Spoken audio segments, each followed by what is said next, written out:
혹시 금리 인하 더 이상 안 할 수도 있어서 주식시장 망했다고 생각하는 사람 있는 거 아니지? 오늘 금리를 말했지만 뒤에서 돈 복사를 할 수 있다는 신호를 준 거 알고 있어? 지금부터 내가 남들은 절대 모르는 시장 진짜 시그널 3가지에 대해서 알려줄 테니까 딱 집중해. 우선 많은 사람들이 착각하고 있는 게 있는데 금리가 팍팍 내려가야만 주식이 오르지 라고 말하는데 물론 틀린 말은 아니야. 근데 금리 인하보다 주가를 더 미친 듯이 밀어올리는 치트키가 있거든? 그게 뭔지 알아? 바로 파월이 선언한 단기 국채 매입. 단기 국채 매입이 뭔지 모르는 사람들이 많을 텐데 아주 쉽게 생각해주면 금리 인하는 수도꼭지를 살짝 틀어서 물이 좀 잘 나오게 하는 정도면 단기 국채 매입은 연준이 물통을 들고 와서 시장이라는 수조에다가 돈을 들이붓기 시작한다는 거야. 12월 11일부터 단기 국채를 사겠다고 한 건데 이렇게 되면 강제로 현금 유동성이 주입되는데 이 돈들이 어디로 가겠어? 은행 이자는 싸니까 결국에 돌고 돌아 주식과 코인 같은 자산 시장으로 흘러들어와서 가격을 펌핑시키는 거지. 근데 더 소름 돋는 건 숫자를 보면 더 소름 돋는데 이제부터 앞으로 약 400억 달러 규모의 유동성을 공급할 거라고 하는데 야, 천조국 미국에서 57조 원이 뭐 그리 크냐? 할 수 있는데 절대 아니야. 이 현금은 시장 바닥에 깔리게 되는데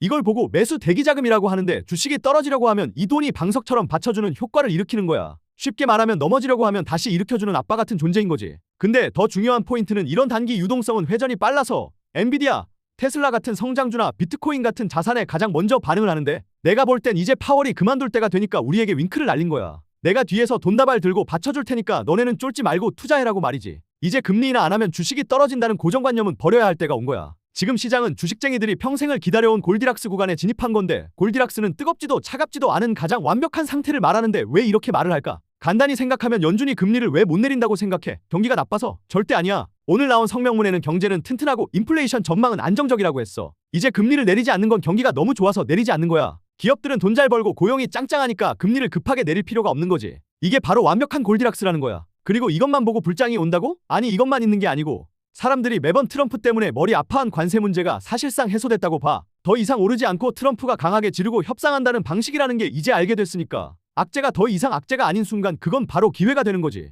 현 시점에서 파월이 국채 매입으로 돈을 풀고 경제는 뜨겁지도 차갑지도 않은 완벽한 골디락스 시그널이고 관세 리스크는 끝났고 2026년은 단순한 상승장이 아니고 돈이 썩어 넘쳐 폭발하는 대불장의 가장 확실한 신호라는 거지. 이런 신호에 가장 큰 수혜를 입을 기업이 어디일 것 같아? 가장 큰 수혜를 받은 기업들에 대한 분석은 댓글창에 올려줄게.